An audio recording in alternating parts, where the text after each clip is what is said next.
ఓం సాయిరామ్ సమర్థ సద్గురు సాయినాథ్ మహారాజ్ కీ జై. మన సాయి బిడ్డలందరికీ ముక్కోటి ఏకాదశి శుభాకాంక్షలు అండి. ఈరోజు మీరందరూ కూడా చక్కగా స్వామిని దర్శనం చేసుకుని ఉత్తర ద్వారం ద్వారా ఎంతో సంతోషంగా ఉన్నారని చెప్పి కోరుకుంటూ, ఆ సాయినాథుడి రోజులు మనకు వెంకటేశ్వర స్వామి ఒక రహస్యం చెప్పమన్నారు. ఆ రహస్యం చెప్పడానికే నేను వచ్చాను అని చెప్పి అత్యద్భుతమైనటువంటి సందేశం మన కోసం తీసుకొచ్చారండి. నిజంగా ఆ సందేశం వినగానే మనలో ఎంతో గొప్ప నమ్మకం కలుగుతుంది. నువ్వు శరణంటూ వచ్చి నన్ను పిలిచావు కదా ఈరోజు ముక్కోటి ఏకాదశి రోజున, కనుకనే నేను నీతో మాట్లాడుతున్నాను అంటూ ఉన్నారు స్వామి. ఏమంటున్నారు? నీవు కోరుకున్నట్లుగా నేను నీకు అన్నీ ఇస్తాను, కానీ శ్రద్ధ పెట్టి మనసు పెట్టి వినాలి. నువ్వు ప్రశ్న వేశావు కదా, నీ ప్రశ్నకు సమాధానం అనేది నీ అంతరంగంలోనే ఉంది. అయితే నేను నీకోసం దాన్ని విప్పబోతున్నాను. ఆ రహస్యాన్ని నేనే నీ స్వయంగా నువ్వు కోరుకున్నదంతా నీకు ఇచ్చే వెళ్తాను. ఈరోజు నువ్వు నా మాటలు వింటున్నందుకు శ్రద్ధగా నీవు అడిగే ప్రతి ప్రశ్నకు నేను సమాధానం బయట కాదమ్మా, నీ అంతరంగంలోనే ఉంది. దానికి నిజంగా నీ హృదయాన్ని అడుగుతూ ఉన్నావు. నీతో పుట్టి వచ్చినది ఏదైనా ఉందా?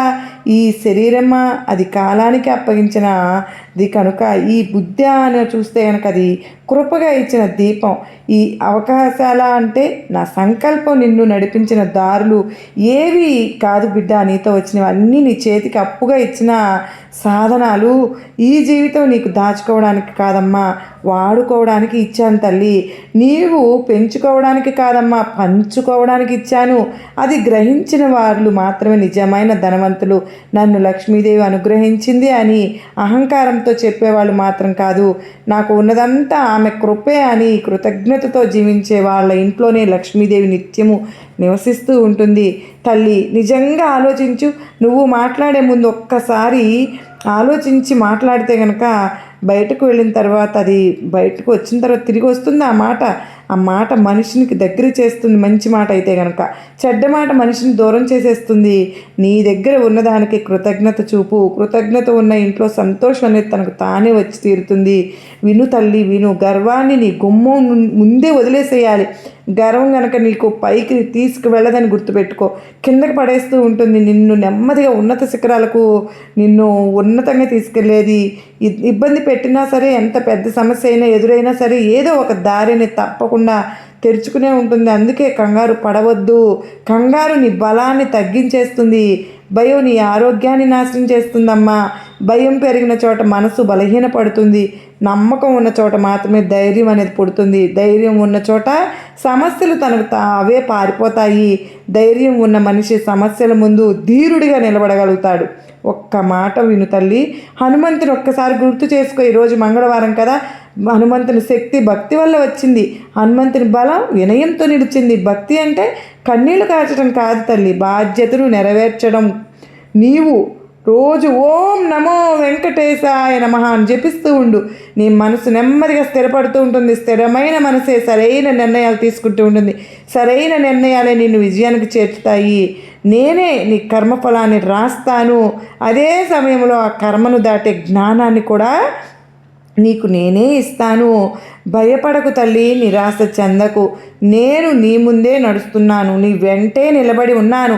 ధర్మంతో నడువు, నమ్మకంతో నిలబడు, ధైర్యంతో ముందుకు సాగు. ఎందుకు అలా ఏడుస్తూ కూర్చుంటావు చెప్పు? ఏడుపు నీ బాధను తేలికపరుస్తుందా? లేదు కదా. అది నీ బలాన్ని తగ్గించేస్తుంటుంది. ఓర్పేనమ్మా నీ బలాన్ని తిరిగి ఇస్తుంది. కొంచెం ఓపికతో ఉండు తల్లి. కాలం నీ శత్రువు కాదమ్మా, కాలమే నీకు గురువు. ఈరోజు నీవు భరించే బాధ రేపు నీలో వివేకంగా మారుతుంది. ఈరోజు నీవు నేర్చుకునే ఓర్పు రేపు నీ విజయానికి పునాది అవుతుంది. ముందుకు ఎలా సాగాలో నేనే నీకు చెబుతున్నాను. అనవసరమైన మాటలకు స్పందించనే వద్దు. ప్రతి మాటకు స్పందిస్తే నీ శక్తి తగ్గిపోతుంది. గమనించు. పుత్ర ఫలితం గురించి అతిగా ఆలోచన వదిలి శ్రమ చేయడం మీద శ్రద్ధ పెట్టు. శ్రమ నీ చేతుల్లోనే ఉంది కదా, ఫలితం నా చేతుల్లో ఉంటుంది. నీవు నిజాయితీగా శ్రమ చేస్తే మార్గం అనేది తప్పకుండా తెరుచుకుంటుంది. ఆలస్యం అవుతుందేమో కానీ అన్యాయం అయితే జరగదు. నా మాట శ్రద్ధగా విన్నావుగా. నీవు చేసిన పుణ్యాలకు ప్రతిఫలం వస్తుందని ఆశిస్తున్నావు కూడా. అయితే ఒక ప్రశ్న తల్లి, నీకు నువ్వే వేసుకో. నీవు చేసే పాపాలకు ప్రతిఫలం రాదని ఎలా అనుకుంటూ ఉంటావు? ఈ సృష్టిలో ఏది తప్పించుకోలేదు. పుణ్యమైనా సరే పాపమైనా సరే రెండింటికి ఫలితం తప్పదు. నేను శిక్షించేవాడిని ఎంత మాత్రము కాదు, నేను న్యాయం చేసేవాడిని. నీవు చేసినదే నీకు అనుభవిస్తూ ఉంటావు. అందుకే నిజాయితీతో జీవించు, ధర్మంతో నడుచుకో. నేను నీ వెంటే ఉన్నాను. నీవు సరిగ్గా నడిస్తే నా ఆశీర్వాదం నిన్ను తప్పకుండా చేరుతుంది తల్లి. ఓం నమో వెంకటేశాయ ఈ మంత్రం నిత్యం జపించు, నీ విజయాలు నీ చెంతనే ఉంటాయి అంటూ స్వామివారు అత్యద్భుతంగా మనకు ఇవాళ ఈ ముక్కోటి ఏకాదశి రోజు సాయినాథం ద్వారా పలికించారు కదండి. నిజంగా మనం ఎంత అదృష్టవంతులం. ఈ రోజున ముక్కోటి రోజున మనకు ఇటువంటి సందేశాన్ని స్వామి మనకు బాబావారి ద్వారా ఇచ్చారు కదా. మరి ఆ జన్మ భాగ్యం, ఈ జన్మ అనేది నారాయణుని నమో నారాయణ అని కానీ నమో వెంకటేశాయ అని నిత్యము గనుక మనం స్మరించుకుంటూ ఉంటే మాత్రం తప్పకుండా మన కర్మఫలాలన్నీ తగ్గించి ఆ ఏకాదశి ఫలితాలు మనకు తరించుటకు మన జీవితాన్ని ఖచ్చితంగా ఈ నామం ఒక్కటి చాలండి.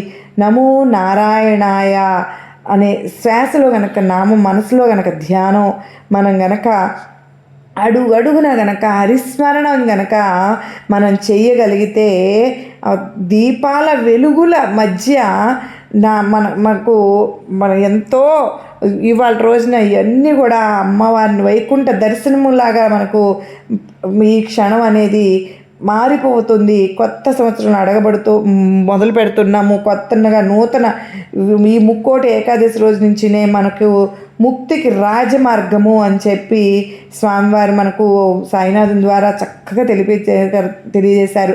వైకుంఠ ద్వారం పిలిచింది, ఆ విష్ణు ధామం వెలిగింది, మోక్ష మార్గము అనేది తెరుచుకుంది. మరి మనం ఆ ద్వారం గుండా కనుక ఈ జన్మ భాగ్యం గనక మనకు స్వామి ఎంత అదృష్టం చెప్పండి. నిజంగా ఇంతటి అనుగ్రహాన్ని మనకు ఆ స్వామి కలిగించారు. ఇవాళ రోజు ముక్కోటి ఏకాదశి రోజున స్వామి ఇంతటి భాగ్యాన్ని మనకు కలిగజేశారు. ఈ రోజును మనం నేర్చుకునే ఓర్పు అనేది మన జీవితానికి ఉపయోగపడుతుంది అని చెప్పారు. మరి ఆ ఓర్పుగా మనం అందరం కూడా ఎదురు చూస్తూ ఉంటే కనుక చక్కని మా ఫలితాలు మనందరం కూడా ఇప్పటి నుంచినే మనం కొత్త సంవత్సరం వచ్చే లోపలగానే మనలో ఉన్నటువంటి అటువంటి భావాలను మార్చుకుని మనకు స్వామికి ఇంకా దగ్గర అవ్వాలని నేను మనస్ఫూర్తిగా కోరుకుంటూ ఉన్నానండి. నిజంగా ఆ స్వామి ఈరోజు ధనుర్మాసంలో ఆ తల్లి మనకు దర్శనం కూడా ఇచ్చారు. మనం ఈ వీడియోలోనే ఇప్పుడు చూసాం. మరి అటువంటి స్వామి ఆంజనేయ స్వామి గురించి కూడా ఎంతో వివరంగా మనకు తెలియజేశారు. మరి నిశ్శబ్దంగా కనుక మనం ఎదిగాము అంటే కనుక మరి ఆ స్వామి మనందరికీ కూడా ఆంజనేయ స్వామి అంత ధైర్యము అనేది మనకు కలిగిస్తారు అని చెప్పి చక్కగా వివరంగా మనకు తెలియజేశారు కదండి. గోదాదేవిని మనం ఆరాధించుకుంటూ ఉన్నాము ఈ ధనుర్మాసంలో. మరి ఆ తల్లి కరుణా కటాక్షాలు కూడా మన అందరిపైన నిండుగా ఉండాలి అని చెప్పి నేను కూడా మీ అందరి తరపున మనస్ఫూర్తిగా కోరుకుంటూ ఉన్నానండి. ఎంతటి బాధలు ఎన్ని కష్టాలు మనకు ఉన్నా కూడా ఆ తల్లి ఇవాళ రోజున గోదాదేవి మనం చక్కగా రోజు ఈ ధనుర్మాసం అంతా కూడా మనం నీ ప్రార్థన నాకు వినిపిస్తూనే ఉందమ్మా. నా వల్ల ఎవరు బాధపడకూడదు, నా నోటి నుంచి కఠినమైన మాట అనేది రాకూడదు అని చెప్పి నీవు కోరుకోవడమే నీలో శివత్వం మొదలైందని అర్థం తల్లి అని అమ్మ ఈ లోకంలో మనిషికి ఇచ్చినటువంటి అతి గొప్ప వరం ఇప్పుడు చెప్పింది నాకు చాలా ఇష్టం. ఈశ్వరం నన్ను నిగ్రహించుకోలేకపోతున్నాను అని చెప్పి నా మనసు నా వశంలో ఉండట్లేదు, నేను దానికి లొంగిపోతున్నాను, తప్పులు చేసేస్తున్నాను అని మీరు నన్ను ధర్మంలో నిలబెట్టండి అని నువ్వు హృదయంతో చెప్పడం ఇదే నిజమైన ప్రార్థన తల్లి. అది వెంకటేశ్వర స్వామి కరుణకు పాత్రరాలు అయ్యావు. నిన్ను ఉత్తమునిగా చూపించుకోవాల్సిన అవసరం లేదు. నువ్వు నిజం చెప్పావు, ఉన్నమాట ఉన్నట్లే చెప్పుకున్నావు. తప్పకుండా అది వినడానికి ఎదురు చూస్తూ ఉన్నాను. తప్పు చేసినప్పుడు ఈశ్వరం నాతో తప్పు జరిగింది, నేను ఈ తప్పు చేశాను అని చెప్పి చెప్పగలిగిన వారు ప్రతి ఒక్కరూ ఆ స్వామి కృపకు పాత్రలు అవ్వాలని చెప్పి నేను ఈరోజు మనస్ఫూర్తిగా ముక్కోటి ఏకాదశిని కోరుకుంటున్నానండి. సర్వేజన సుఖినో భవంతు.